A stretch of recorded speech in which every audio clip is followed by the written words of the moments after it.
Hello everyone and welcome back to my reaction / analysis of the Chaotix Casefiles, and today we're going to be taking a look at episode 8, the conclusion to the series. It is kind of sad, honestly, because I've really enjoyed the series, but all good things must come to an end, and I like that all good things come to an end. We don't want this to go on forever. I'd rather they quit while they were ahead and while it's still good. But I am sad to not be doing these anymore because I recorded most of them in bulk, and then like these last two I'm recording almost kind of back to back because I recorded episode 7 yesterday.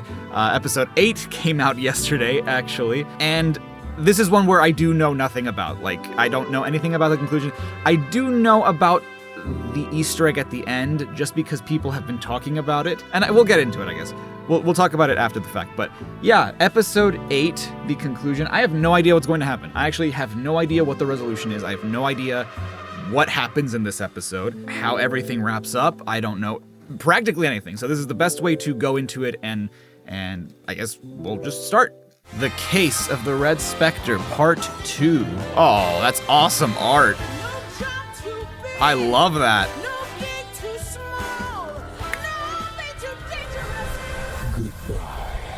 No! Not the theme song! No, dude. And I am unstoppable!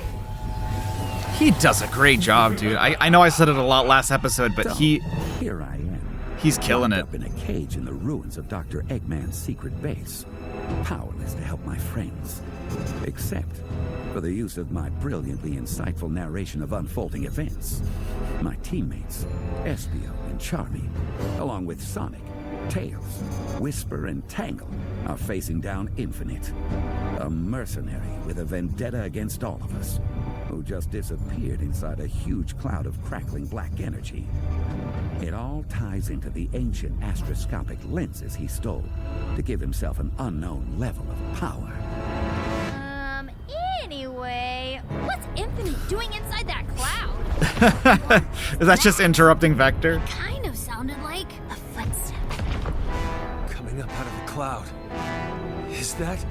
Now you will all suffer! Like a giant infinite? And he's huge! Yeah. Something else is moving inside the cloud. Yeah, I see it too. A bunch of somethings. Oh no! It's us! Look out! So he can still do that. Doppelgangers your way. Watch out for giant infinite, guys! So, okay, that's a very, okay, I mean, it kind of makes sense, maybe a little bit, but again, I feel like the effects of the astroscopic lenses are still not fully detailed, so we don't exactly know what it is they do yet. Like I said, last episode, it allowed Eggman to, like, teleport back into his base, and now it can make Infinite huge. So is it just, because I'm almost not sure if I like that it works similar to the Phantom Ruby in that, like, it can create illusions. Because again, the Phantom Ruby comes with its own set of issues in terms of what it considers an illusion and what it considers real. Here, it's just like, if it makes you big, cool. If it makes you big, that's fine, right? If it can create copies of people, that's fine. That can later be destroyed. I just don't want them to be described as illusions, because when you describe them as illusions, you're basically saying that they're not physically there, right? It would just be like copies, right? And so it can teleport people, it can make people big. And the reason I went into that like tangent about illusions versus not illusions, whatever, is that like if Infinite being huge is an illusion, that means he's not actually that big, but he's somewhere in that huge Infinite. Whereas if it did actually just turn him big, that's different, right? I feel like that's something that is more tangible, that's something that's more well-defined. And I wouldn't have any issue if it is just something that turns him big rather than makes him appear to be big. I feel like that's more nebulous, that's less like, I don't know. The illusory aspect of it is what I never really liked about the Phantom Ruby. I liked more that it distorted reality, but made that, like, that reality was still real, right? Like, that distorted reality still was tangible. It wasn't considered an illusion that's so real that whatever. It's like, no, it's real. It just changes the way things are. He's moving slow, but if anybody gets caught under one of those feet, it's over. The ruins of this space will become your tomb!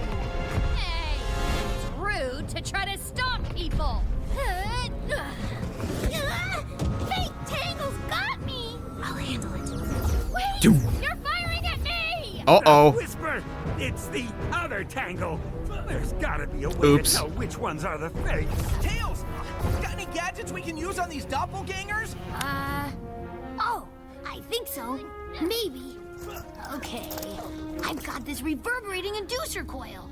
I think I can tune it so it makes the doppelgangers' voices come out funny. Guys, there's dozens of Okay. them. You're about to get overwhelmed. How does it know? Try this. Sting attack. Stings is what Chaotix lack. That's cool. Why does my voice sound like this? Hey, it works. Cause that's not me. Plus, my songs are way better. See, I thought that the explanation for Tails' gadget was going to be something like, oh, considering that they're not real, again, this is maybe toying with the idea of them being illusions, which again, I'm not a fan of. But I almost assumed that it was going to be like, oh, it'll like get the heat signatures, and since they're not actually us, they won't like have heat signatures or something like that. Like it determining which one is real and which one is fake and then reverberating their voice weird still begs the question how his tool even knows that that's... I know that this is going into things that probably aren't super important, but like how does it differentiate between what is real and what isn't? Like even a pseudoscientific like mumbo jumbo like, oh, it'll... Because I feel like it doesn't go explained unless I missed something, but let me listen to that again. I think so. Maybe. Okay, I've got this reverberating inducer coil. I think I can tune it so it makes the doppelgangers' voices come out funny. But tune it how? Tune it to what? You know what I mean? I think that's, for me, they've often done really well in like explaining Tails gadgets recently, where it's just like, oh, my issue isn't that it's not something that could exist in real life. For the record, I feel like a lot of people, whenever I criticize something like this, people often assume that it's because like, oh, well, that could never work in real life. And it's like, it's not even that. It's obviously not that. I'm not in this world of blue hedgehogs and twin-tailed foxes that can fly and like earphone wearing alligators with golden chains. That's not my problem. My problem is more so like, I would like for you to more succinctly explain, even if it's complete bullshit, how it is that this thing works, right? Because at least then you're kind of giving a justification for it rather than just, oh, it works, right? Like I tune it and it works, right?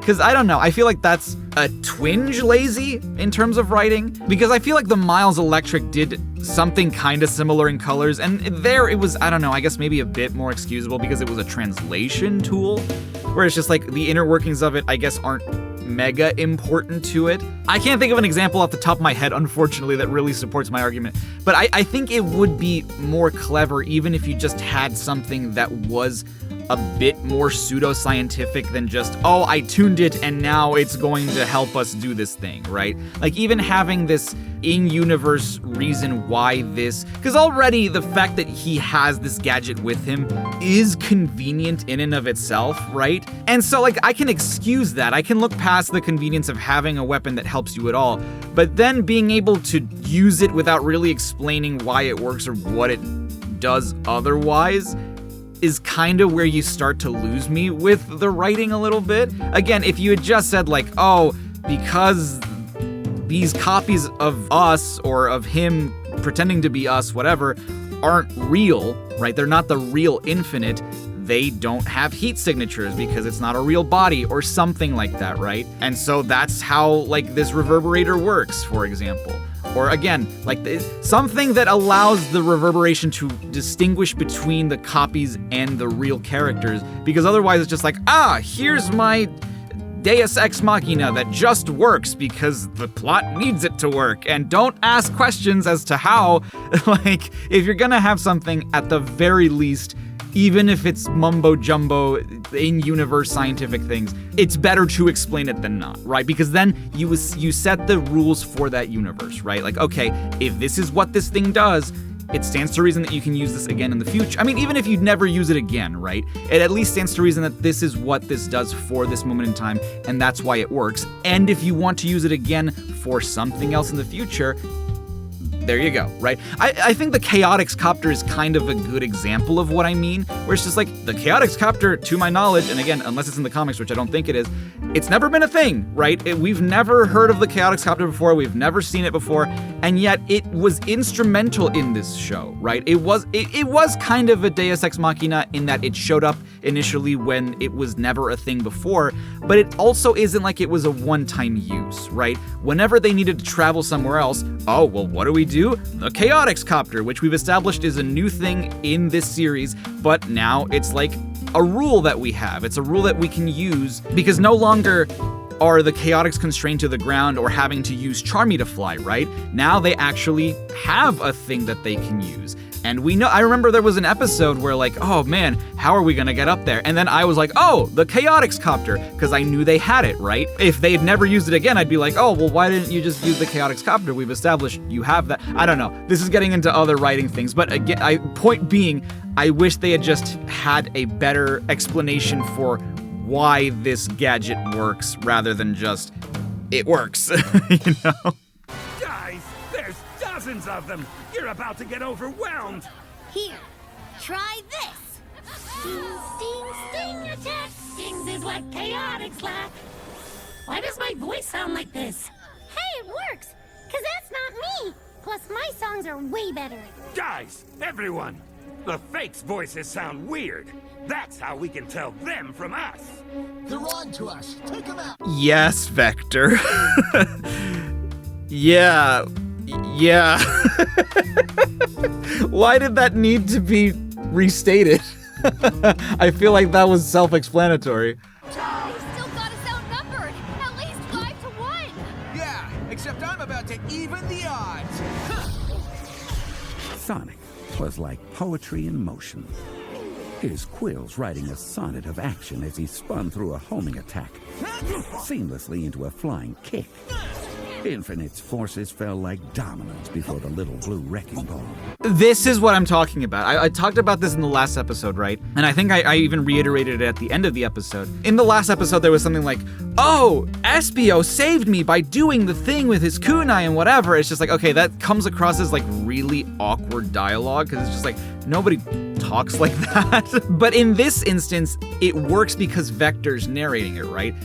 You hear Sonic like, oh, I'm gonna even the odds, and so you can assume just by the sound effects what it is he's doing, right? It's probably a spin attack, it's probably a homing attack, whatever, but the way Vector's describing it as like even if it is in real time, you know, a narration from him that is like off to the side being like, and then he did a homing attack, and then a kick attack. The way that he's describing it flows more naturally in the context of the show than if he had said this to someone in particular, right? Like if he was saying that, if he was like, oh my god, Sonic's doing a homing attack, and then he did a spin kick, like that would be really awkward. That would sound really like that, no. But here, because we're so used to the narration from Vector, it flows a lot better and it's more digestible, right? It's more, not digestible, diegetic, right, for us to listen to. Even though we know he's probably doing it in real time, which is still kind of awkward, it doesn't feel as strange to us listening to it. Haha, attaboy, Sonic. Look at him go. And if I wasn't stuck in a cage, I'm sure I could pull off some of the same moves. I forgot he was still in the cage. Knocking the fakes down left and right, but they just keep coming. I better go. Okay, so this does effectively work the same kind of as the Phantom copies in that like you can just make endless numbers of them, which in a way I guess makes sense, right? It's strange. And maybe the reason Infinite was only using one Phantom copy or whatever they're choosing to call them now during each mission or during the instances where he did use it was to not arouse suspicion that it was Infinite. And I'm not talking about in a universe. I mean like in real life, maybe the reason they didn't have him use multiple different copies was so that we wouldn't think like, oh, well, the only person who does that is Infinite, right? But again, it's one of those like, I don't know that this is well established in this story yet, because like now we know that he's creating multiple copies, but is there a limit to that? Like, is the limit how many astroscopic lenses they are, or is he just creating copy after copy after they're defeated? Can he create even more copies than the astroscopic lenses he has? it's little tidbits like that where it's just like I'm trying to, again, not necessarily that it's bad writing, I'm just trying to piece it together based on what information we have now, and that isn't entirely clear to me, I guess. Because that could have even been more interesting if there was like Sonic and Tails came and stole one of the astroscopic lenses, because there are 2 of them, because you can create as many as you want with any one of the lenses. But I don't, again, the rules of how they work aren't entirely clear yet, because we keep finding out new things about what it does, or what they do, more specifically. This pathetic world is worth saving. I revel in the never-ending nightmare caused by my hands.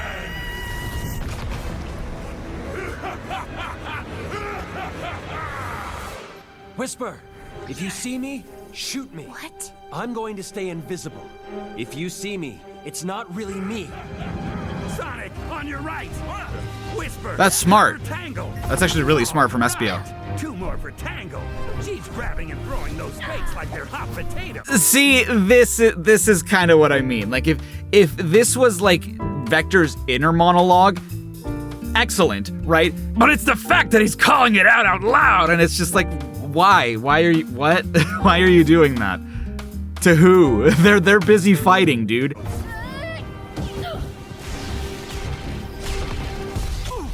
Sonic, you knocked me visible again. You sure did. Eat this, Espio. Before I could shout a warning, a flicker of white and the flutter of leathery wings whisked Espio out of danger. Hell yeah, Rouge! Something, or someone, swooped in and saved him. Feels like I'm having deja vu from Spiral Hill. What the? Quit squirming, Espio. You'll make me drop you. Rouge, you saved me? Hey, Again. wait. How do I know you're the real Rouge and not a duplicate? Aside from getting you out of harm's way, does my voice sound unusual to you? Well, no. Okay. Duh. How'd you get here? Just in time for I was gonna say just now. a habit, I'd say. And you're welcome. Now stay out of the line of fire, would ya? Wait! Where are you going? Your civilization shall cease to exist. All anyone will know is pain.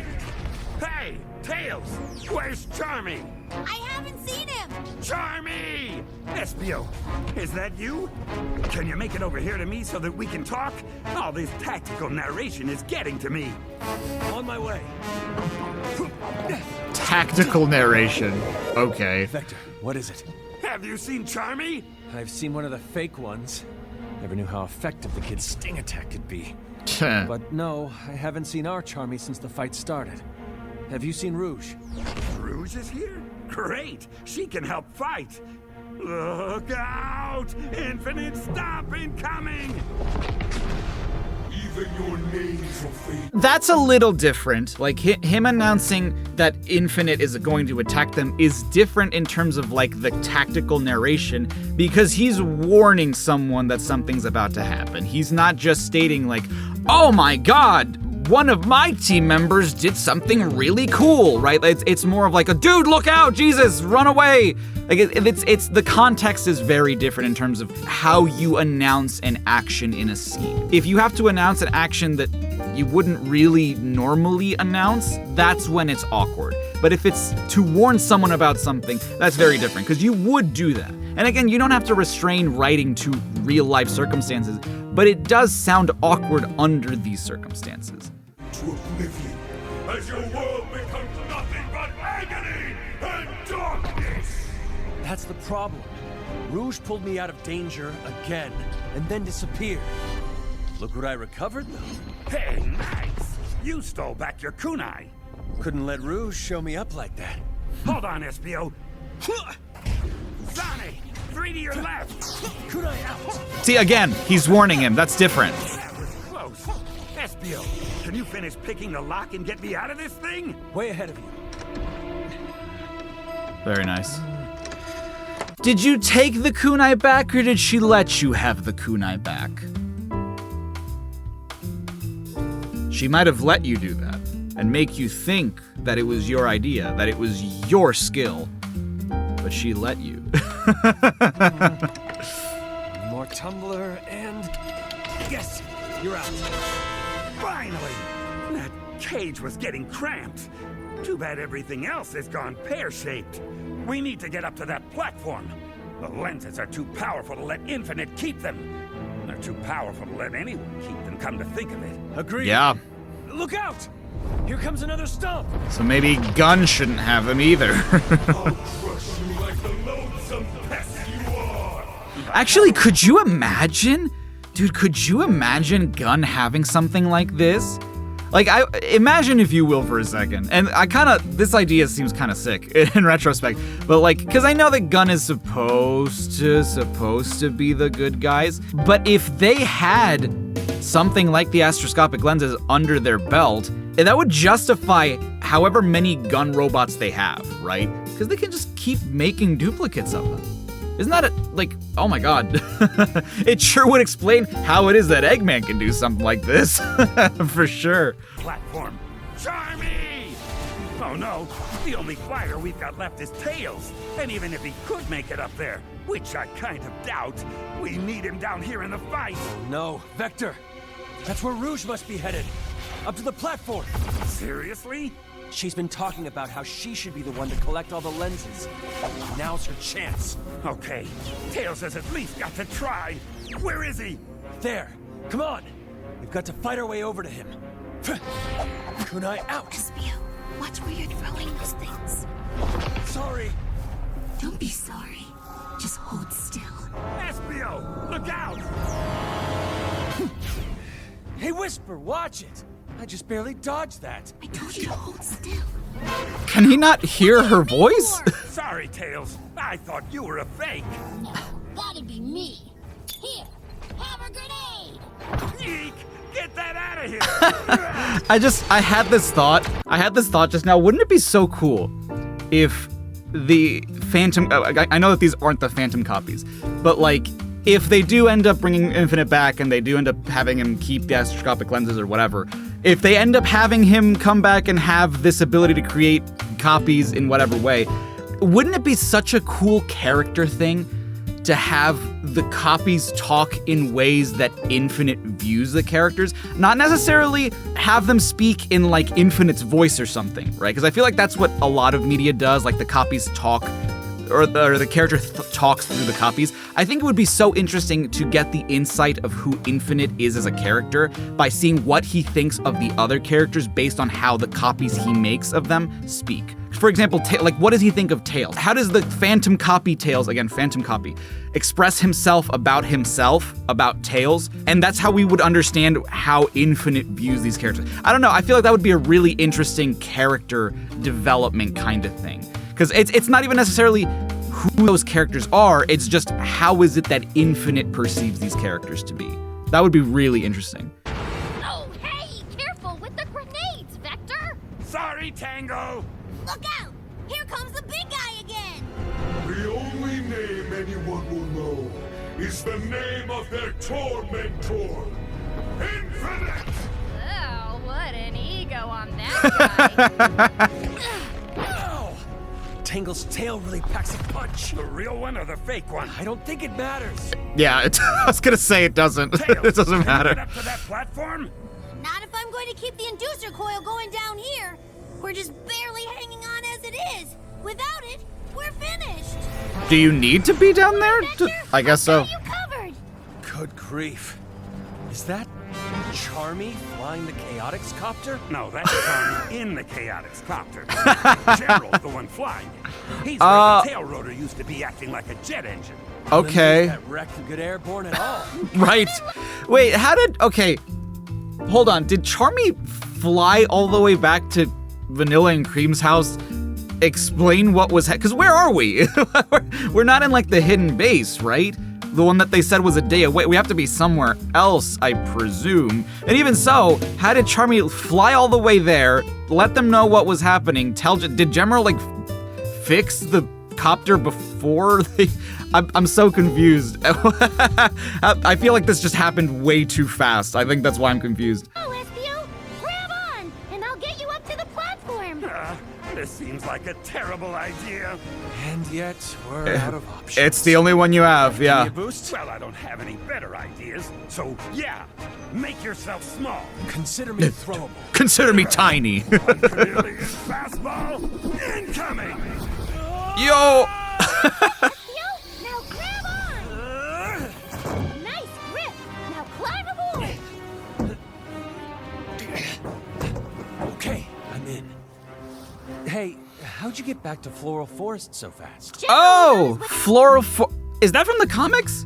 Because I'm assuming. Yeah, okay, that's from the comics. That's Floral Forest Village. Okay, I didn't know. I thought maybe it was kind of like a Spiral Hill thing where like they already had the name. It's just that we've never heard it in the games. Because I mean, we barely know where it is they live, and it was only referred to as a meadow before. But like the meadow is the general area, I'm guessing, outside of Floral Forest. So that's something else I learned today, is that they live in Floral Forest. Here to help and saw me coming, so he flew me back to Vanilla and Oh, Frank's okay. house. He's really fast. Oh, Speed. I guess that kind of makes sense. But I still wonder how did Gemerald know where they were being held, or like how did Gemerald know where to go to help? You know what I mean? As far as I know, he didn't know they were in trouble, so I'm just wondering why was Gemerald on the way with the Chaotix Copter in the first place? It's Rouge. I was right. She's flying straight for that cloud. Wow, look at those wings beat. They're no match for the Chaotix Copter, are they? I guess not. Here she comes. I don't know. And there she goes. Bye. Wow, that was some dirty look she gave us. Got to get into that cloud and scope out what we're dealing with. Can you take us in and circle the platform? You got it. Entering cloud in 3, 2, 1. Okay, I see something up ahead. Wow, Sage was right. Look at that platform just floating there. Okay, there's the big scaffold with the lenses stacked up in a column. Looks like they're locked in tight. And there's a deck where someone can stand. I'm guessing that's where the control console is. So that's where I'm heading. Be careful. Okay. It's all I can do to keep the copter steady. Winds are hitting us from all different directions. So can the copter land on the platform? I don't think so. That's fine. Just get me in close enough to jump. Are you sure? Got no choice. Just be ready to catch me if something goes wrong. Ready? Steady?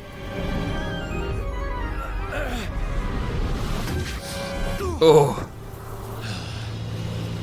Wow, I am never taking up skydiving. You have got to be kidding me!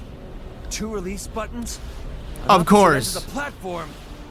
And I bet they have to get pushed at the same time. At the same time. on the Yep. scaffold. Mm-hmm. Infinite must have used one of his weird doppelgangers to hit the other switch. Espio! Rouge! Use Glad you're Rouge, safe. maybe? Be careful, the winds up here are Unless. Thanks, Captain Obvious. Now throw me a line or something so I can pull myself in and land. Well, You look I good would today, Rouge. If I do that, you'll trick me Throw her a somehow and line. take off with the lenses. Hi, Rouge. Hi, Charmy. Listen, Espio, don't be ridiculous. Look at those lock-release buttons. They're easily 30 feet apart.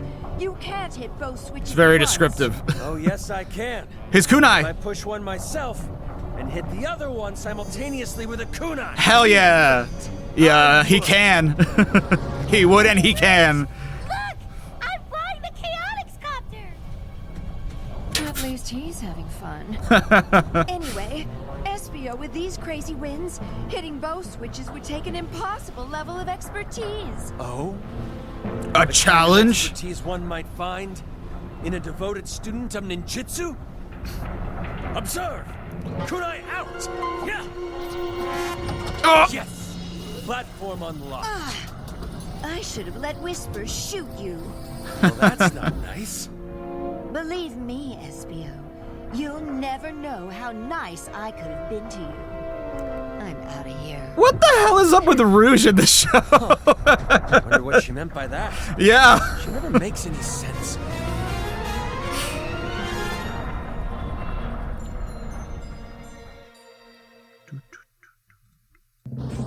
Hey, where'd Rouge go? She left.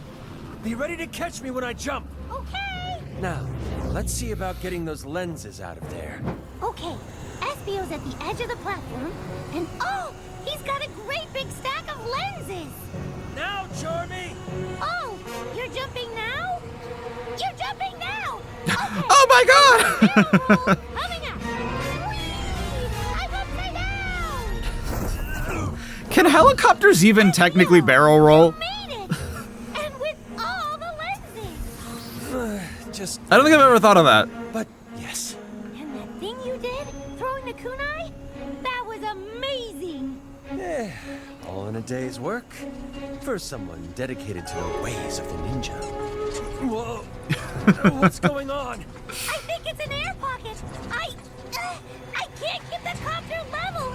Oh no. Tilting! Ugh, the lenses! They're falling out! Oh no!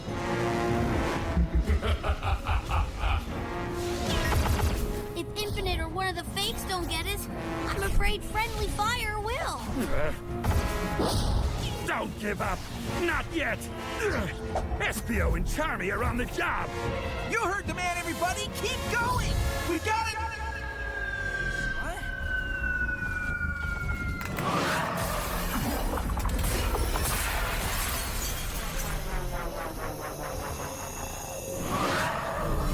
Oh, whoa, hey, where'd all the duplicates go all of a sudden?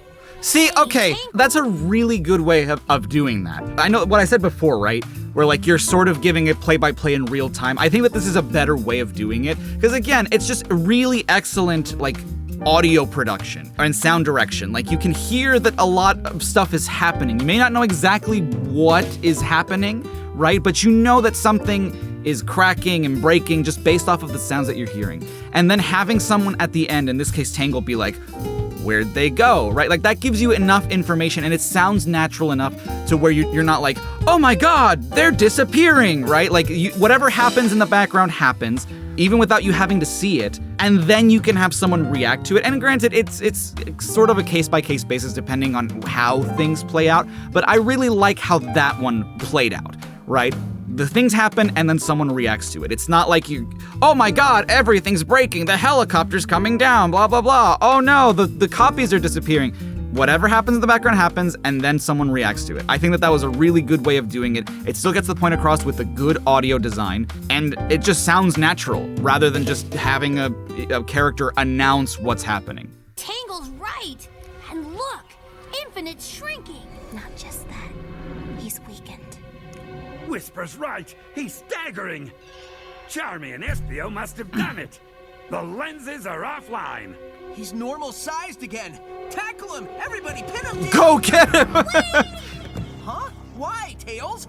He's holding something, some kind of device. You may have distracted me with that lens stunt, but to think you've won?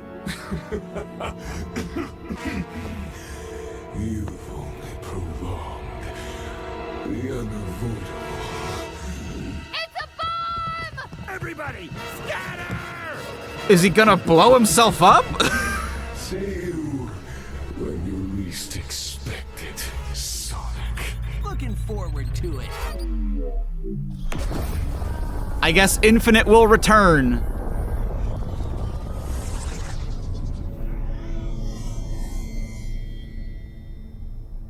And I'm glad. Was that, did we just, like, win? I see no trace of him, Tangle. Optical or infrared. I think he's gone. What do you think, Sonic? Did we just win? Well, the battle's over, and Infinite's not bugging us anymore.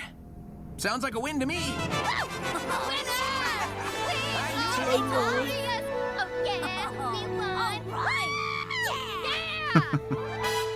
But how did he get out of there so fast? How did he leave so fast? What powers does he Even still though possess? The battle was over.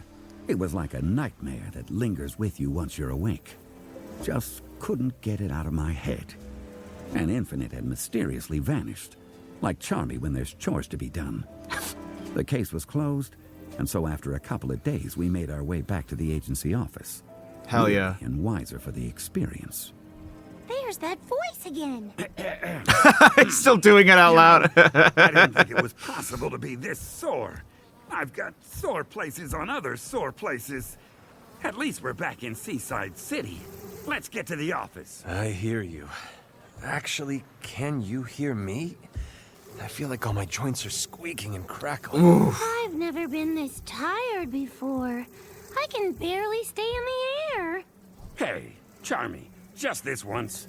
You want me to carry you? No. Thanks, though. I'll be all right. Oh, hey, look. It's gun soldiers around our office.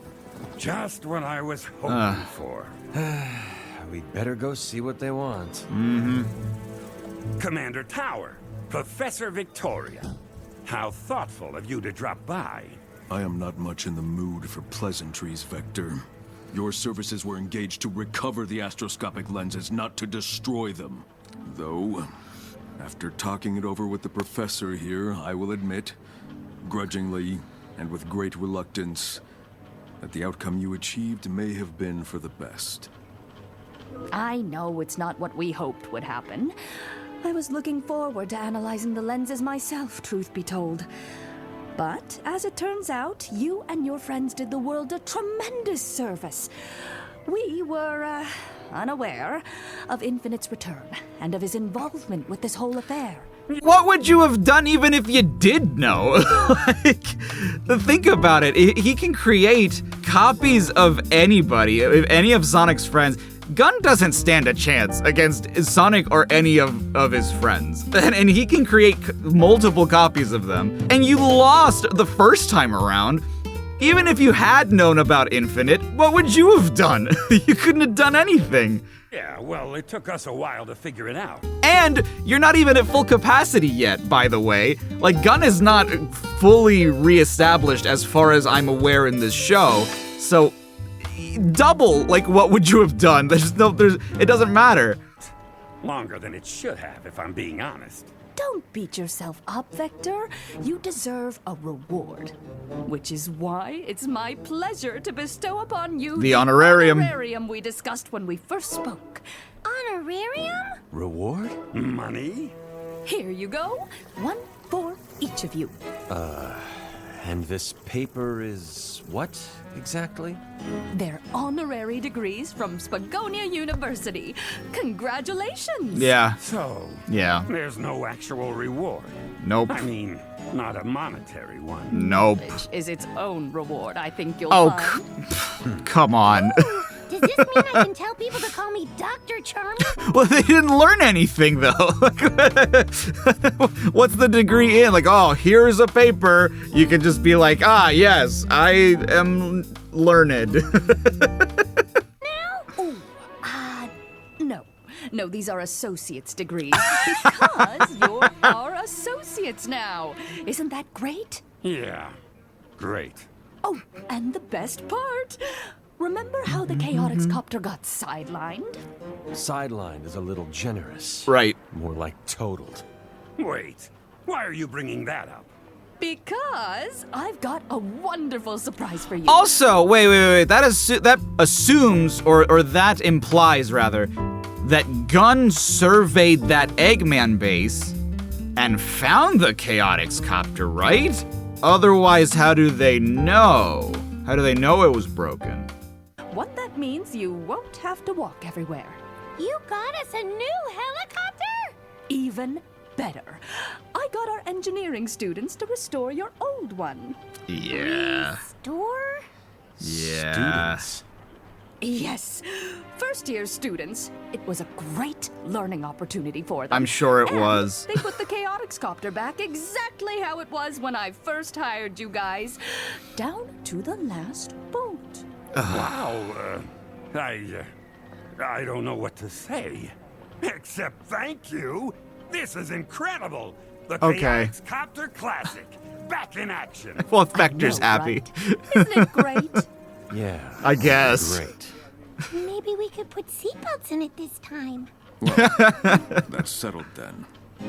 Professor, I'm sure you'll be available when we call for your services in the future. Of course, Commander. I really hope, just putting this out there, that the Chaotix Copter does. Wouldn't that be so cool if it made an appearance in the games? Now that it's established, it could show up in the comics. I don't know if it's been a thing in the comics before. I don't think so, because I feel like I would have maybe heard about it already. But I'm assuming it's like a new thing for this show. I would love it if it showed up again, like, as just a staple thing the Chaotix use to get around. I think that would be hilarious. That would be great. It can be like their version of the tornado, really. I mean, think about it. A biplane for the main guys and a helicopter for the side character. That's pretty cool. I like that. For you, gentlemen. Oh, absolutely. In fact...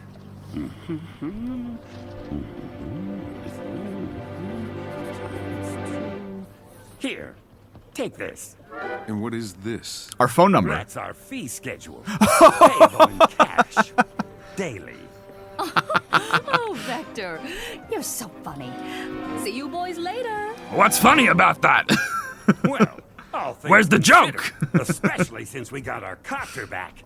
That whole mess could have been a lot worse. Could have been a lot better, too. Oh, yeah. Oh, hey, buddy, what's wrong? What's wrong? Everything's wrong. Well, except with Espio. Pardon me? You weren't feeling like your ninja skills were getting challenged, right? But look what you did! Up there on the floaty thing with the kunai? You're the reason we got the lenses at all! Hey, now, hang on. Oh, I know. It was a group effort. But what did I do to help? You got the copter! All I did was prove how useless I am. Charmy. Hey, come here, pal. Just land on the desk here, would you? Oh. What you're saying just isn't true. All this stuff about needing a new role on the team, it was never necessary. Because you fit perfectly exactly the way you are. Really? Listen, who can get into tiny little spaces like you can? It's Not true. Espio, especially not me. That's true. He's a And small which one. of us can fly? Again, not Espio, not me. How many times have your little wings pulled us out of a jam? Well, maybe. Also, who thought to go and get the old Chaotix Copter while Infinite's doppelgangers were beating the stuffing out of us? You did, Charmy. That was a stroke of genius. Yeah. Yeah, but I wanted This to pilot the thing. split And it was decision- so much faster decision making. than I am. But I wasn't a pilot or a mechanic at all. It was General doing all the flying, not me. I Well, mean, that yeah, makes but no difference either. Because the copter and General wouldn't have been there at all if not for you. Oh. Huh. I guess that's true. See? The only way we were able to reach that platform and get the lenses was thanks to your quick thinking. Yep. Well, okay. That doesn't mean you're the brains. Yeah. I suppose maybe I fit on the team after all. Exactly. And let's not forget what you pulled off, Vector. Huh? How do you mean? Well, you're the one who figured out Infinite was the thief, remember? That's right. None of the rest of us He's had the a clue. brains. That was some top-notch detective work. Yeah, top notch. Aw, thanks, guys. You know, I want this to be a game so bad, dude. Because, like, part of me, I think especially during the action sequences, my biggest frame of reference is Dark Beginnings, right? Like, a lot of the time during the action sequences or, like, the more tense moments, I'm imagining this animated the way that Dark Beginnings was. But, like, so much of this, I'm just thinking about, like, oh, man, they're just cutscenes, and, like, this is just the, you know, right before the credits roll, this is the conversation they're having. Not even like a Sonic Heroes style thing, but kinda like adjacent to Sonic Heroes in terms of presentation almost. But in gameplay, like I said, I don't want to repeat myself, but I can so clearly see this being a cutscene in a video game. Warm and fuzzy back at the detective agency and them all kind of huddled around together, like praising each other. Oh, it's so... again, the character work in this is just great. I love the character work in the series. Who cares if we're still stuck in the same office, with the same rattly ceiling fan, and the same bills piling up? We infiltrated an impregnable Eggman base and saved the world from Infinite. That's right. I say we should be proud of ourselves, because we are certified hard-boiled detectives. Yeah, hard-boiled, like eggs. Chaotix Detective Agency. Yes. Yes, that's right. It's a new case. We'll take it.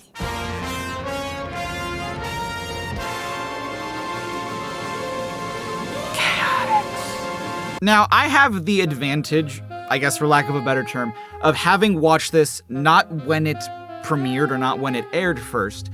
So I have seen people talk about the sort of Easter egg there is at the end. And that's that in the YouTube version of this podcast, or in, I guess maybe it's wherever you can see that with subtitles too, but specifically in the YouTube version, 'cause that's where most people watch it, visually watch it. For the subtitles mostly, like if you're hearing impaired, if you want to follow along in text form, at the end of the episode, or right before the episode ends, there is a binary code in the subtitles, and it translates as U+221E, which is a Unicode symbol, and it's the symbol of infinity.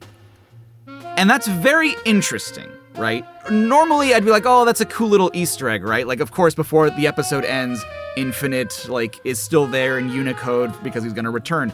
But someone accurately pointed out, and I don't think I would be talking about this otherwise, that it's very strange that they decided to do, because they could have just put the infinity symbol. I'm pretty sure that the YouTube subtitle system supports certain Unicode characters, and I wouldn't think that the infinity symbol would be one that it doesn't support. But the fact that it was in binary, and like the only character that we can think of that like is closely related to binary is Sage, being, you know, an AI, essentially being personified code, right?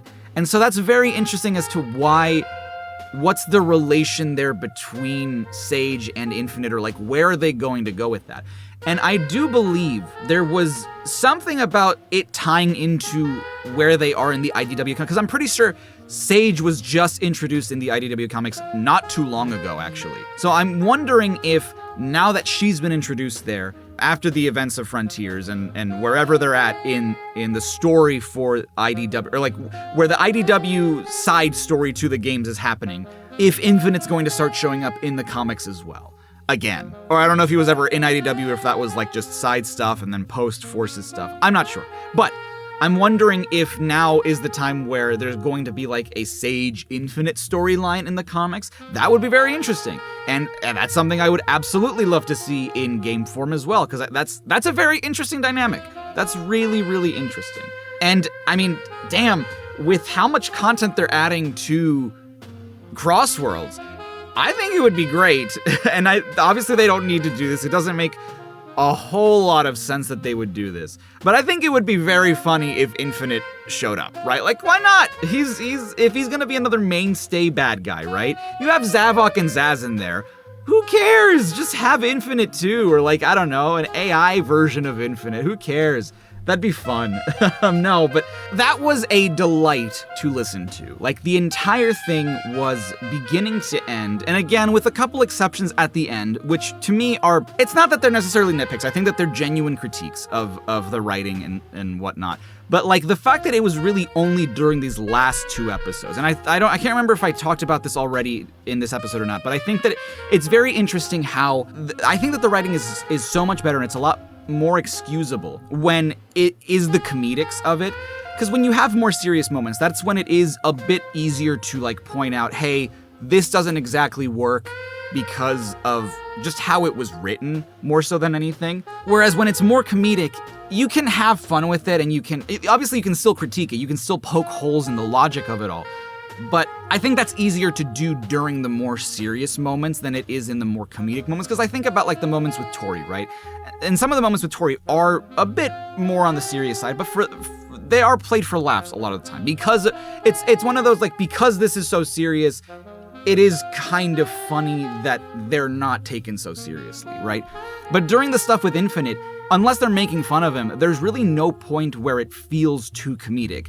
And so I feel like those moments are a bit easier to it's easier to critique, right? Because you can tell that the writing is kind of different in terms of not just how each character is written, because each character is different, is obviously written differently as well. But for the most part, like, a lot of it was really, really good. And I think most of the series was on the more comedic side, which is why it's easier to sort of go with the flow with it. With very limited serious moments, but the serious moments it did have were written very well for the most part, with just those few exceptions that I pointed out in the last episode and this one, where it's more a matter of the dialogue being clunky more than it being written poorly, right? Like, I think that there were different ways. It's not anything that, like, I think you needed to take out. It's more so, like, I would have written this differently, or I would have had, like, what's being said be different, or how the events that transpire happen. But there's really nothing in this, and I think I might have said this in another episode, I feel like there's not a moment that is wasted in this show. Even, like, the funny bits, right? Because I'm thinking about when Vector was talking about the conversation he had with Vanilla, right? And the fact that it may be made up. The reason I don't think that that's, like, really wasting any time is because it's another insight as to who Vector is as a character. And I don't think that when it comes to character development, I rarely ever think that that is time wasted. The only time I ever think that time is being wasted is when nothing is being accomplished and nothing is being learned, right? And in those moments, even though you know that he has an affinity for Vanilla, right? Especially since that's been established in that episode already, the fact that he's kind of lying about it, right? And that this is the first time that he's sort of, like, stretching the truth in terms of the story for something that doesn't really matter long term, or in the grand scheme of things, it doesn't really matter. It still tells you a little bit about who Vector is and what his interests are and, like, why he would be, fibbing in that moment. And having that funny moment between Sonic, Eggman, and Vector, like, oh, okay, that Vanilla doesn't sound like that. Oh, I'm gonna tell the story however I want. Like, that's a funny bit that really doesn't feel like it's wasting your time, because it's just in the moment, right? And especially when the whole point of the story is to stall for time, it especially doesn't feel like, it's extra accomplishing what Vector's trying to do. Because now they're interrupting the story, and now they have to have an aside about it. So it's just like they're making even more time for Sonic's friend to show up. A lot of how this was done was handled very, very well. It was handled very tactfully, especially for newcomers, especially for people who don't know some of these characters. You got a very good sense of who these characters are, right? Like, for example, characters like the Babylon Rogues, who have been in the games, but they've been constrained to the racing games, so not everybody knows who they are. Not all Sonic fans are super familiar with the Babylon Rogues. I think they were handled really well in terms of their personality, in terms of not necessarily really going into detail about their history with Sonic or with the Chaotix, which itself is limited, right? They really only have history with Vector and not Charmy or Espio, aside from now Crossworlds. And so, like, the way that they're handled too, their personalities are on full display. They're handled really well. Same goes for, in my case, Tangle and Whisper, who, like, I wasn't familiar with them. Now I know them a little better, and I know, like, their abilities, I know what they're all about, I know their personalities. I still don't know their history, but that's something that can be followed through later, or, like, I can, like, look into the comics. And so that, in that sense, right, and I talked about this before, obviously when it comes to accessibility, that is a bit on the rougher side, because not everyone will be able to access it in their own language, aside from maybe fan translations, if they exist.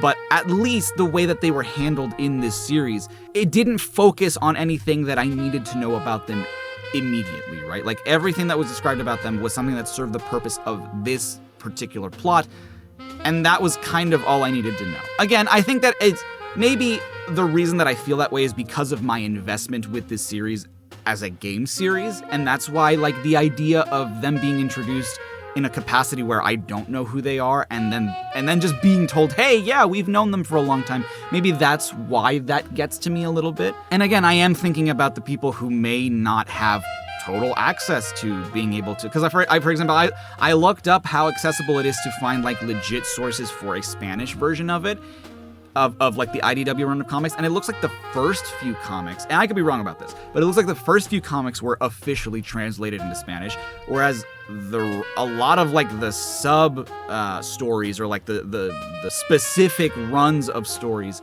were not officially translated, and so you kind of depend on a fan translation, which is better than nothing. I will say, I think that that's way better than nothing, if you're so interested in finding something like that. But it does make one wonder, like, why not, right? Like, if you wanted the actual comics and you didn't go on, like, the online sources, or your time online was limited, whatever, right? Where would you find those sources? And I think that with the advent of the internet, it is more accessible than ever before. So that's, in a way, it is more of a nitpick than anything. It is just a concern that I still have in terms of transmedia storytelling.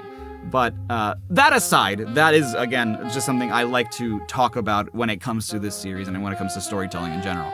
But in that regard, when it comes to the storytelling of this, I think it was done masterfully. I think it was done really, really well.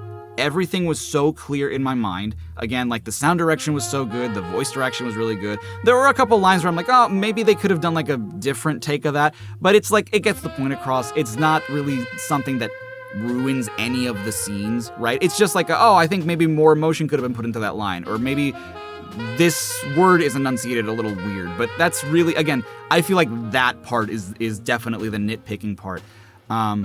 Because on like 98% of this was like super well performed and super well directed. The return of Infinite, the return of all of these characters that we have not seen, and then again, for a series that has spanned 35 years, and who you have a large swath of the fan base who are just now becoming fans, whether due to age, whether it due to their interest because of the movie, and now they're getting into the games and the comics and whatever.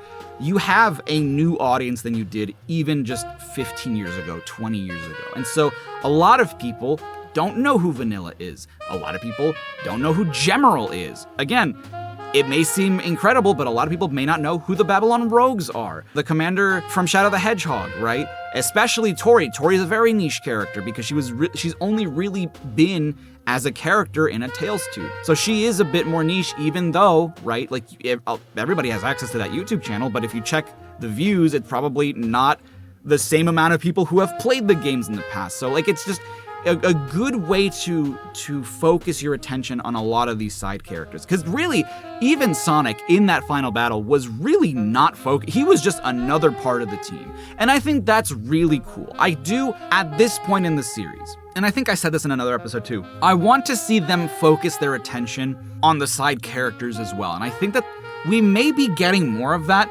especially with how this was received. Right? Like if the critical reception was really good, and I hope that it was enough, right? Like I hope that it was definitely worth their time in terms of doing, because I don't know if this is a product where like they're hoping to make a return on investment. But then again, like I think about the murder of Sonic the Hedgehog, and that was free, right? And so there's really not a return on investment for fun stuff like this, like the murder of Sonic the Hedgehog, this podcast, right? Where it's just like, I'm sure they are making money to an extent by selling merch, by selling like other things that can get revenue in. But I want to think that it's not just for fun, right? I hope that it's a way to gauge fan reception. I mean, obviously it is mostly just for fun, but what I mean is I hope that this is definitely gauging like the community's interest, right?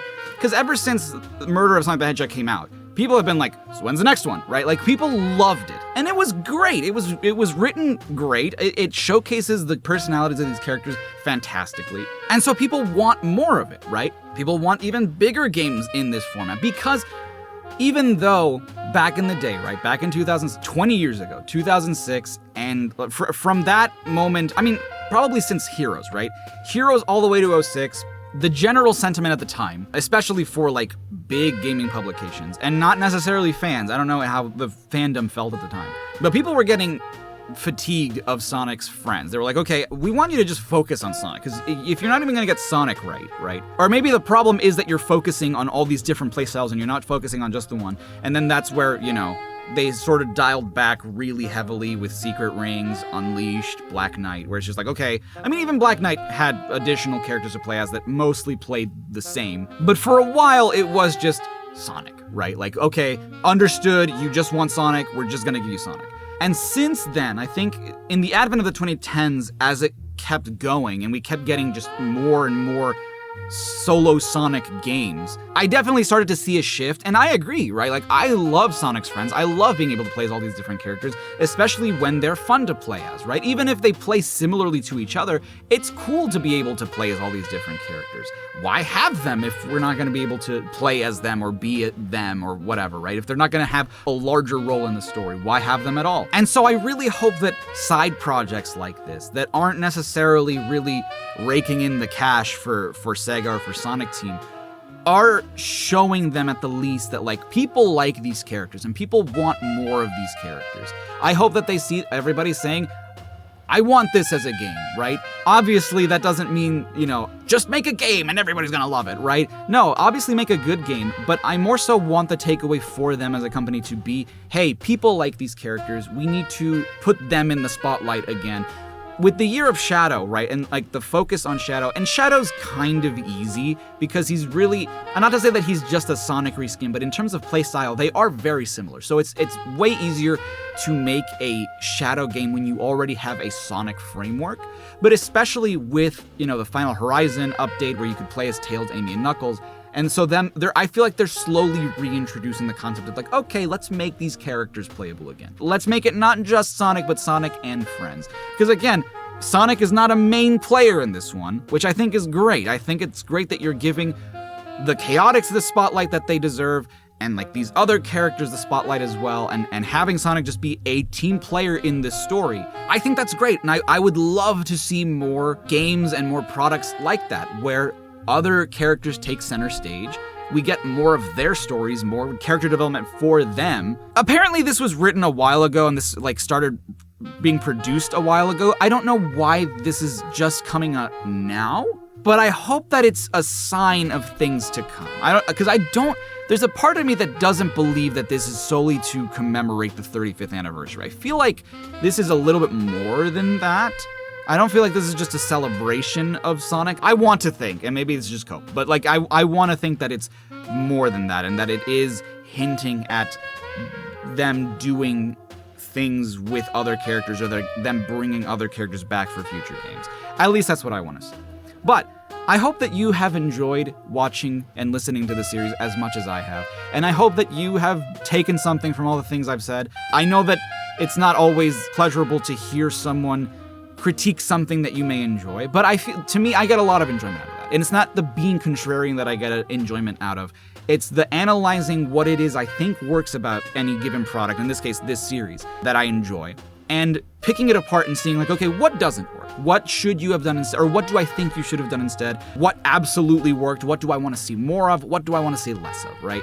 To me, that's more the point. It's not about bringing Sonic down. It's not about shitting on Sonic. It's not about, I hate Sonic and everything they do is something I'm going to make fun of or criticize. To me, things that you love cannot improve if you are not willing to look at it with a critical eye. It's something that is subjective, mind you. Try to see it as objectively as you can, and try to not see it with the rose-tinted glasses of like, I'm just going to love and accept anything Sonic puts out. If it has flaws, I want to point them out. If it has things I love about it, I want to point that out too. And so to me, that was more so the intent of me going into this and analyzing and reacting to it, because it's a Sonic product, and I love anything that has to do with these characters, and especially when there's more of it to consume, I want to be there for it, right? So I hope you guys enjoyed that. Whatever they have next, I'll be there, and we'll be here reacting to it and analyzing it again. And until next time, guys, stay safe, stay awesome. This is Char5, signing off.